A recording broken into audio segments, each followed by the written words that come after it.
Okay, तो last video में हमने इस सवाल का जवाब देने की कोशिश की थी कि अगर फिजिक्स हमारे इर्द गिर्द मौजूद दुनिया की स्टडी का नाम है तो फिर हम कैसे रिलेट कर सकते हैं उन चीज़ों को जो हम फिजिक्स में पढ़ते हैं उन चीज़ों से जो हम अपने इर्द गिर्द देखते हैं। और इसका जवाब हमें मिला था कि फिजिकल क्वांटिटीज़ वो चीज़ें हैं जो आप रिलेट कर सकते हैं फिजिक्स के अंदर मौजूद क्वांटिटीज़ को हमारे इर्द गिर्द जो चीज़ें एग्जिस्ट करती हैं उनसे। और फिर हमने फिजिकल क्वांटिटीज़ के मुतालिक कुछ और बातें की थी। ये जाना था कि फिजिकल क्वांटिटीज़ क्या होती हैं, उनकी कितनी टाइप्स होती हैं, और फिर हमने ये देखा था कि फिजिकल क्वांटिटीज़ को बयान करने के लिए हमें उनके कुछ यूनिट्स की भी ज़रूरत पड़ती है। आज के लेक्चर में हम उन्हीं कॉन्सेप्ट्स को मज़ीद आगे बढ़ाएंगे, यानी हम ये देखेंगे कि और कौन सी ऐसी चीज़ें हैं या इंफॉर्मेशन है जो हमें फिज़िकल क्वांटिटीज़ को ज़्यादा अच्छे तरीके से जानने के लिए पता होनी चाहिए। तो आज का हमारा जो लेक्चर प्लान है उसमें हम सबसे पहले देखेंगे कि साइंटिफिक नोटेशन क्या होती है। उसके बाद हम देखेंगे कि उसी साइंटिफिक नोटेशन को मज़ीद हम बेहतर तरीके से लिख सकते हैं प्रीफिक्सेस की फॉर्म में। फिर उसके बाद हम यूनिट्स को लिखने के कुछ रूल्स पढ़ेंगे। हमने लास्ट वीडियो में ये देखा था कि फिजिकल क्वांटिटीज़ के कुछ ना कुछ यूनिट्स होते हैं। तो आज हम ये देखेंगे कि उन यूनिट्स को जब हम लिखते हैं फिजिकल क्वांटिटीज़ के साथ तो कौन से रूल्स हैं जो हमको फॉलो करने चाहिए या फॉलो करने पड़ते हैं। और फिर फाइनली हम लास्ट टॉपिक देखेंगे जिसमें हम देखेंगे कि यूनिट्स जो हैं वो कैसे कन्वर्ट होते हैं। और इसकी एग्जांपल्स में हम दो प्रॉब्लम्स सॉल्व करेंगे जो आपकी इस चैप्टर के एंड पे मौजूद है, प्रॉब्लम 1.1 एंड प्रॉब्लम 1.2।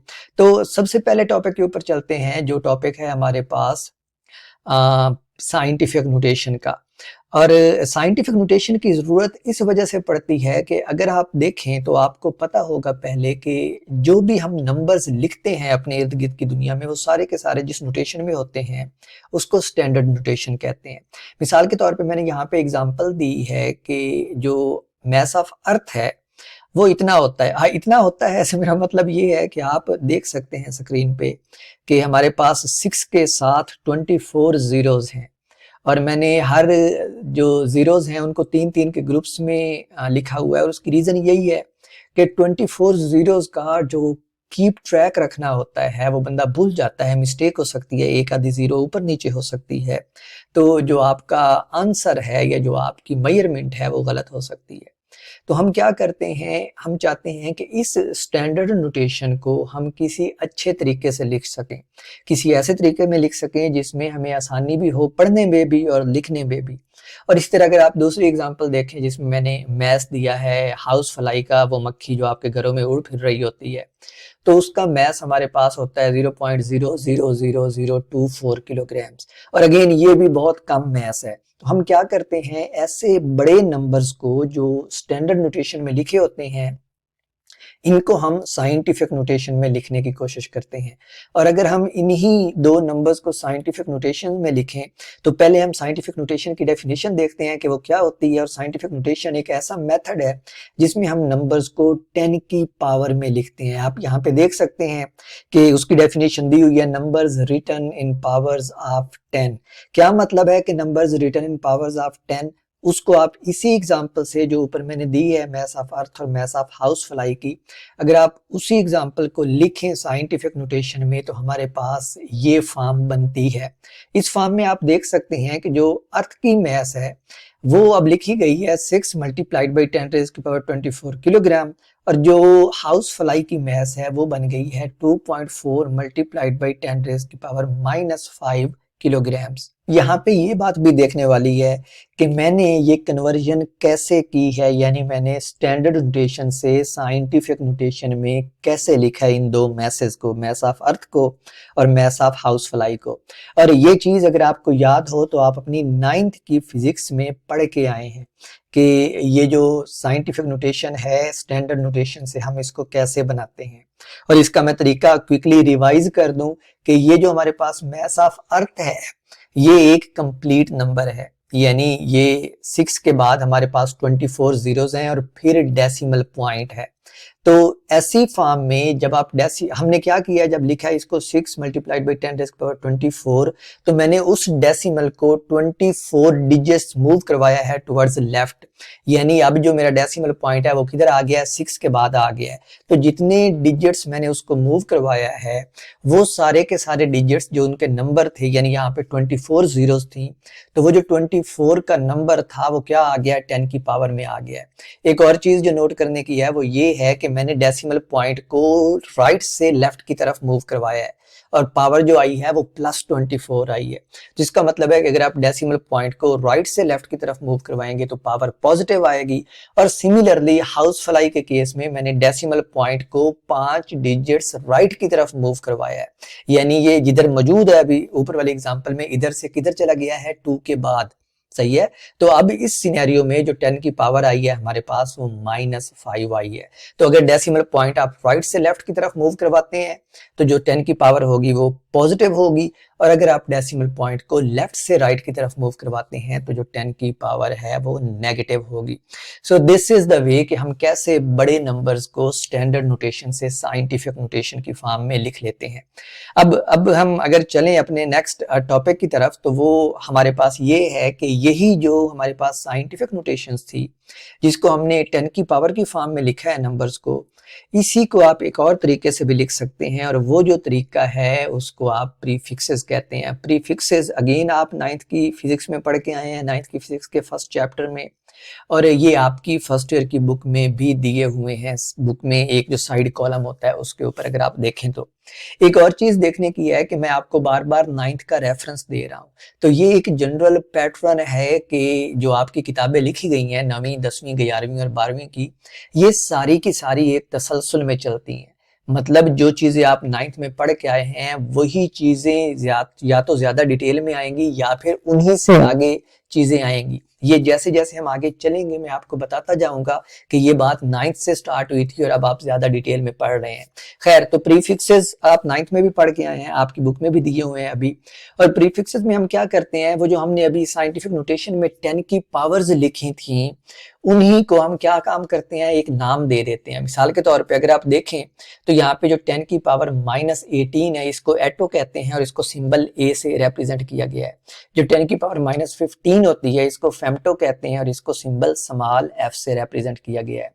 सिमिलरली जो आप ऊपर देख के आए हैं 10 रेज़ की पावर 24, जो यहाँ पे इस टेबल में मैंने नहीं दिखाई, उसका भी एक नाम है, उसको सेप्टिलियन कहते हैं और उसका जो प्रीफिक्स नाम है वो नाम है योटा। तो अगर आप उन्हीं दो एग्जांपल्स को लें जो अभी हमने देखी हैं, मैथ्स ऑफ अर्थ और मैथ्स ऑफ हाउस फ्लाई की, तो उनको आप इस फॉर्म में लिख सकते हैं। जो मैथ्स ऑफ अर्थ थी वो लिखी थी हमने 6 मल्टीप्लाइड बाई 10 रेज़ की पावर 24 किलोग्राम।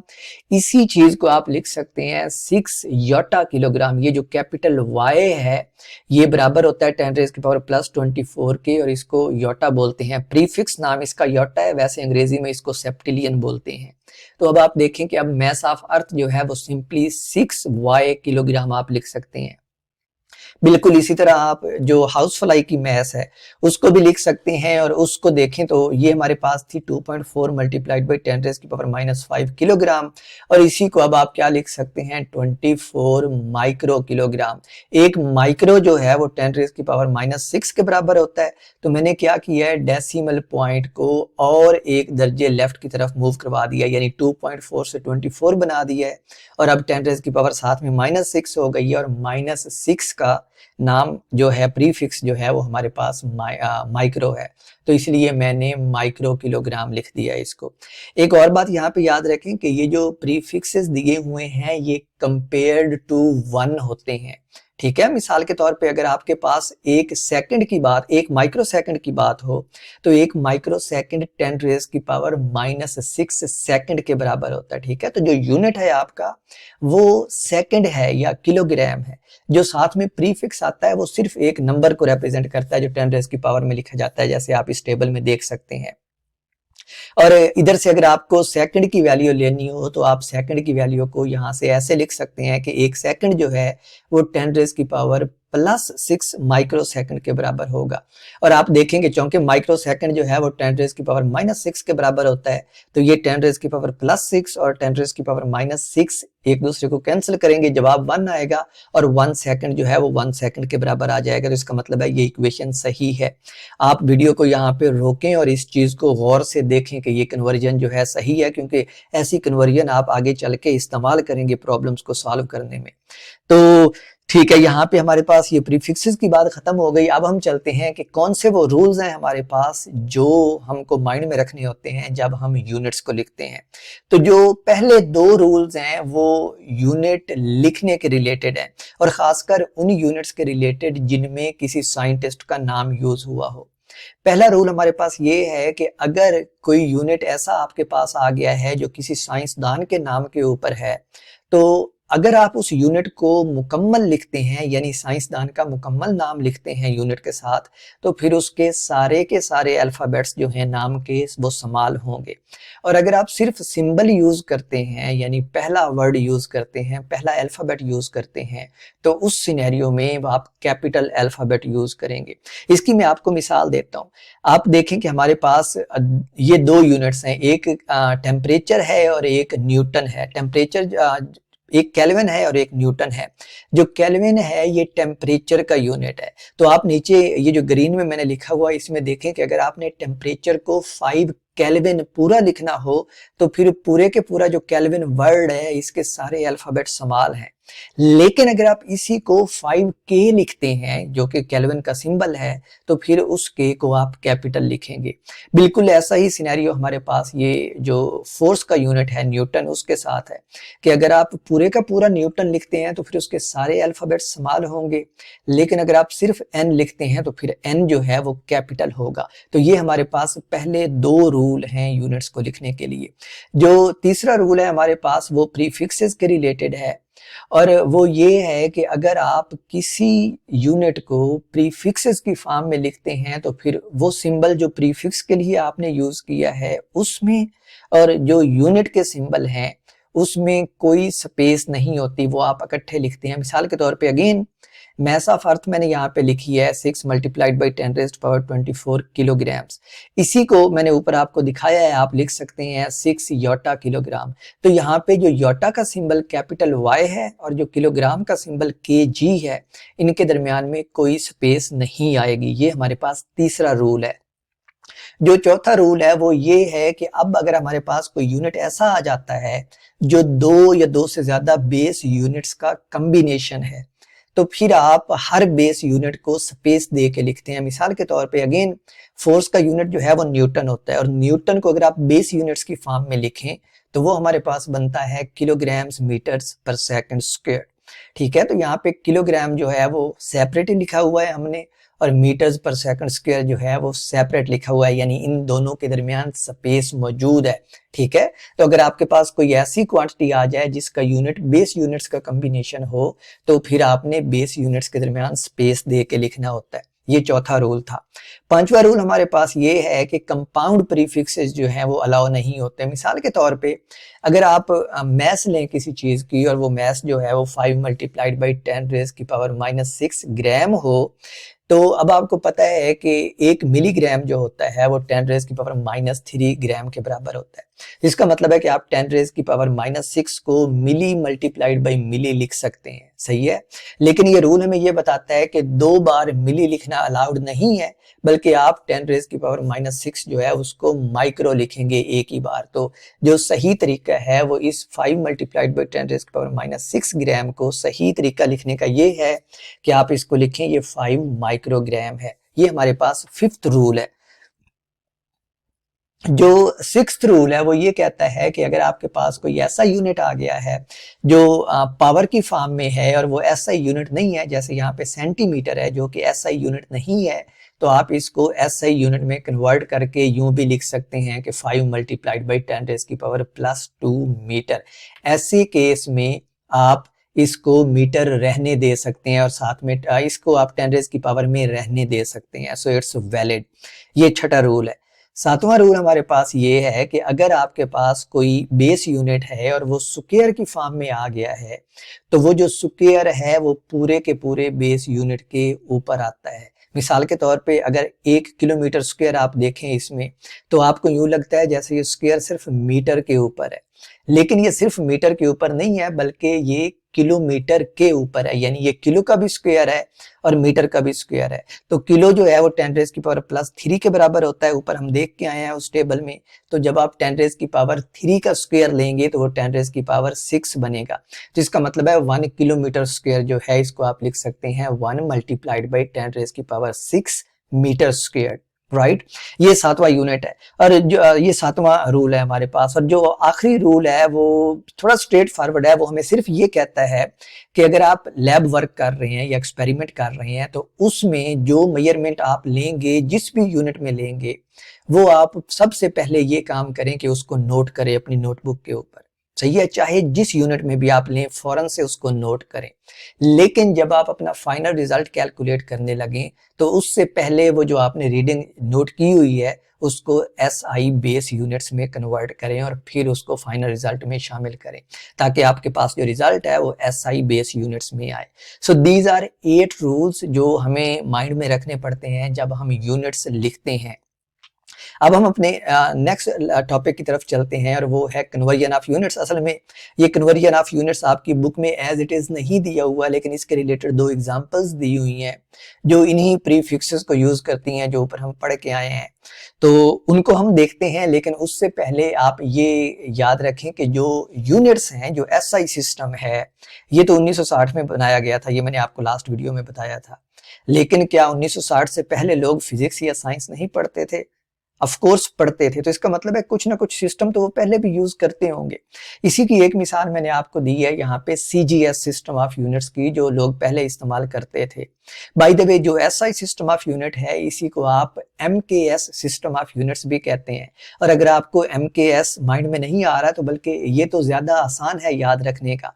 एम से यहाँ पे बनता है मीटर, जो लेंथ के यूनिट है, नीचे मैंने लिखे हुए हैं। के से बनता है किलोग्राम, जो मैस के यूनिट है। और एस से बनता है सेकंड, जो टाइम के यूनिट है। तो ये सिंपली इसको इसलिए एमकेएस सिस्टम भी कहते हैं। इसी तरह जो सीजीएस सिस्टम है, इसमें सी सेंटीमीटर, एस सेकंड और जी जो है वो ग्राम को रिप्रेजेंट करता है। यानी इस सिस्टम ऑफ यूनिट्स में हमारे पास मैस के यूनिट ग्राम है, टाइम के यूनिट सेकंड है और लेंथ के यूनिट सेंटीमीटर है। तो आप इनमें भी कन्वर्जन कर सकते हैं, यानी मैस दी हुई हो अगर किलोग्राम्स में, तो आप उसको ग्राम्स में कन्वर्ट कर सकते हैं, और अगर ग्राम्स में दी हुई है तो आप उसको किलोग्राम्स में कन्वर्ट कर सकते हैं। मिसाल के तौर पे ये एग्जांपल दें जो नीचे मैंने ग्रीन में लिखी है कि 1 किलोग्राम जो है वो 1000 ग्राम्स के बराबर होता है। सिमिलरली 1 मीटर जो है वो 100 सेंटीमीटर के बराबर होता है, और 1 किलोमीटर जो है वो 1000 मीटर के बराबर होता है। ठीक है, तो ये कन्वर्जन की टाइप्स हैं, ये आपको आनी चाहिए कि हम एक यूनिट से दूसरे यूनिट में कैसे जा सकते हैं। और अब हम फाइनली चलते हैं अपने इस कन्वर्जन ऑफ यूनिट्स को यूज करके जो 2 प्रॉब्लम्स मैंने आपको कहे थे उनको सॉल्व करते हैं। और जो पहला प्रॉब्लम है हमारे पास, वो प्रॉब्लम 1.1 है, आपकी जो बुक के चैप्टर के एंड के ऊपर दिया हुआ है। और इसकी स्टेटमेंट ये है कि a light year is the distance light travels in 1 year. How many meters are there in 1 light year? ये इसकी प्रॉब्लम की स्टेटमेंट है। सबसे पहले तो आप स्टेटमेंट को समझें और ये याद रखें कि फिजिक्स के अंदर जितने भी प्रॉब्लम्स हैं, अगर आपने उनकी स्टेटमेंट समझ ली तो आपने समझो प्रॉब्लम आधे से ज्यादा हल कर लिया। सही है। अब दूसरी बात, अब ये जो लाइट ईयर उन्होंने बताया हुआ है, ये लफ्ज आपने इस चैप्टर में या अभी तक नहीं सुना और सुनेंगे भी नहीं इस चैप्टर में। तो फिर सवाल ये है कि उन्होंने लाइट ईयर के रिलेटेड प्रॉब्लम क्यों दी है। तो ये याद रखें कि प्रॉब्लम 2 तरह से आपके आ सकते हैं। एक वो जो सीधा सीधा टॉपिक आप बुक में पढ़ते हैं और उसके रिलेटेड आपको प्रॉब्लम दे दिया जाए। दूसरा ये कि जो कॉन्सेप्ट्स आप बुक में पढ़ते हैं उनके रिलेटेड कोई प्रॉब्लम होता है, लेकिन प्रॉब्लम में वो चीज नहीं होती जो आपने सीधी सीधी बुक में पढ़ी होती है। मिसाल के तौर पे ये लाइट ईयर, आपने लाइट ईयर बुक में नहीं पढ़ा, तो वो क्या कर रहे हैं, आपको पहले बता रहे हैं कि लाइट ईयर क्या होता है। आप अगर स्टेटमेंट देखें तो वो बता रहे हैं कि a light year is the distance light travels in 1 year. तो ये लाइट ईयर की डेफिनेशन है कि लाइट ईयर हमारे पास वो डिस्टेंस है जो लाइट ट्रेवल करती है 1 साल में। और एक और चीज जो इम्पोर्टेंट यहाँ पे नोट करने की है और बहुत इंपॉर्टेंट है, स्टूडेंट इसमें बहुत कंफ्यूज होते हैं, वो ये है कि लाइट ईयर डिस्टेंस है, ठीक है, ये टाइम नहीं है। शायद आपको उसमें ईयर देख के लगे कि ये टाइम है, ये टाइम नहीं है, ये डिस्टेंस है। तो लाइट ईयर असल में फासला है, डिस्टेंस है, और हमने ये देखना है कि मीटर्स की फॉर्म में ये फासला जो है ये कितना होता है। तो इसको हम सॉल्व करते हैं, और सॉल्व करने के लिए अगर आपको याद हो तो आपने ये फार्मूला 9th में पढ़ा था, S इक्वल्स वी टी। ये सिंपली ये बताता है कि अगर किसी ऑब्जेक्ट की स्पीड v हो और वो t टाइम तक मूव करता रहे तो वो टोटल जो डिस्टेंस या फासला कवर करेगा वो s है, ठीक है। तो यहाँ पे हमने s कैलकुलेट करना है जो कि लाइट ईयर है, और v जो है वो स्पीड ऑफ लाइट है, क्योंकि लाइट ये फासला ट्रेवल कर रही है और ये वैल्यू आपकी प्रॉब्लम की स्टेटमेंट में दी हुई है, 3 मल्टीप्लाइड बाई 10⁸ मीटर्स पर सेकेंड। और टाइम जो है वो 1 साल है, तो 1 साल में 365 दिन होते हैं, तो आप उसको 365 डेज लिख सकते हैं, ठीक है। अब ये जो फासला हमारे पास है ये आया है डेज में, हमने इसको किस में कन्वर्ट करना है, मीटर्स में, सही है। तो करना क्या है, हमने 365 दिन में कितने सेकंड्स होते हैं वो लिखना है। तो नेक्स्ट स्टेप में हम क्या करेंगे, डेज 365 डेज है ना, तो हम ये देखेंगे कि एक दिन में हमारे पास कितने घंटे होते हैं। तो नेक्स्ट स्टेप में हम क्या करेंगे, दिन के अंदर जो 24 घंटे होते हैं 24 आवर्स लिख देंगे। तो अब देखें डेज जो है वो 24 आवर्स में कन्वर्ट हो गया है। नेक्स्ट स्टेप में हम क्या देखेंगे कि एक आवर में कितने मिनट होते हैं। तो अब 24 वैसे ही रहेगा, आवर की जगह पे हम क्या लिख देंगे 60 मिनट, क्योंकि एक घंटे में 60 मिनट्स होते हैं। और फिर नेक्स्ट स्टेप में हम क्या करेंगे, मिनट्स को सेकंड्स में कन्वर्ट करेंगे, तो एक मिनट में 60 सेकंड्स होते हैं, तो ये नेक्स्ट स्टेप में हमारे पास 60 सेकंड आ गया। अब दो चीजें नोट करने की हैं। पहली चीज ये कि हमारे पास सारे के सारे नंबर आ गए हैं, 3 multiplied by 10⁸ multiplied by 365 multiplied by 24 multiplied by 60 multiplied by 60। पहली बात ये, और ये नंबर हैं तो हम इनको मल्टीप्लाई करके जवाब निकाल सकते हैं।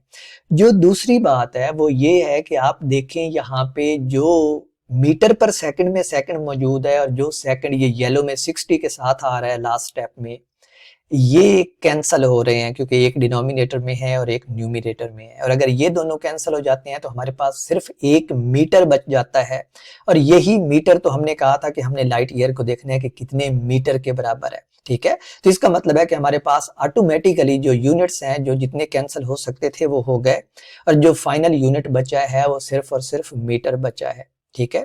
एक और बात नोट करें कि मैंने जब v और t की वैल्यूज पुट की हैं तो मैंने साथ में उनके यूनिट्स वैसे ही लिखे हैं, और ये बहुत अच्छा तरीका है जब आप कैलकुलेशन करते हैं या न्यूमेरिकल करते हैं तो हर क्वांटिटी के यूनिट्स साथ ही लिखा करें। इससे आप ये देखेंगे कि बहुत सारे यूनिट्स कैंसल आउट हो जाएंगे, और जो यूनिट्स भी आपके पास आएंगे एंड वाले जवाब में या टर्म में, वो उसी क्वांटिटी के यूनिट्स होंगे जो आप कैलकुलेट कर रहे होंगे, यानी जो लेफ्ट साइड पे मौजूद होगी। यानी इस सिनेरियो में हमने लाइट ईयर कैलकुलेट किया है तो उसके यूनिट्स क्या आए हैं, मीटर, जो हमें ये बता रहा है कि लाइट ईयर जो है वो डिस्टेंस है असल में। तो ये नंबर जो है 9.46 मल्टीप्लाइड बाई 10⁻15 मीटर, ये आपको वैसे भी याद होना चाहिए कि एक लाइट ईयर में इतने मीटर होते हैं। हमारे पास अक्सर मल्टीपल चॉइस क्वेश्चन में पूछ लिया जाता है। तो यही था हमारा पहला प्रॉब्लम।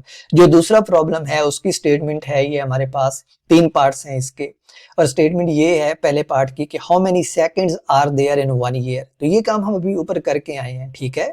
हमने 1 साल के देखे हैं कि सेकंड कितने बनते हैं, हम वही काम अब यहाँ पे भी करते हैं। तो एक ईयर में क्या होते हैं हमारे पास 365 डेज। तो सबसे पहले हम लिखते हैं कि 1 ईयर इक्वल्स 365 डेज। उसके बाद हम डेज को क्या करेंगे, कन्वर्ट करेंगे आवर्स में। तो एक दिन में 24 घंटे होते हैं, तो नेक्स्ट स्टेप में हमारे पास क्या बनेगा, 365 multiplied by 24 hours. Next step में आप आवर्स को मिनट्स में कन्वर्ट करें तो 160 साथ और मल्टीप्लाई हो जाएगा, और फिर नेक्स्ट स्टेप में आप मिनट्स को सेकंड में कन्वर्ट करें तो 160 साथ और मल्टीप्लाई हो जाएगा। अब आप 365, 24, 60 और 60 को मल्टीप्लाई करें तो आपके पास जवाब आता है 3.15 मल्टीप्लाइड बाई 10⁻⁷ सेकेंड्स। तो आपने एक साल को सेकेंड्स में कन्वर्ट कर लिया कि एक साल के अंदर कितने सेकंड बनते हैं।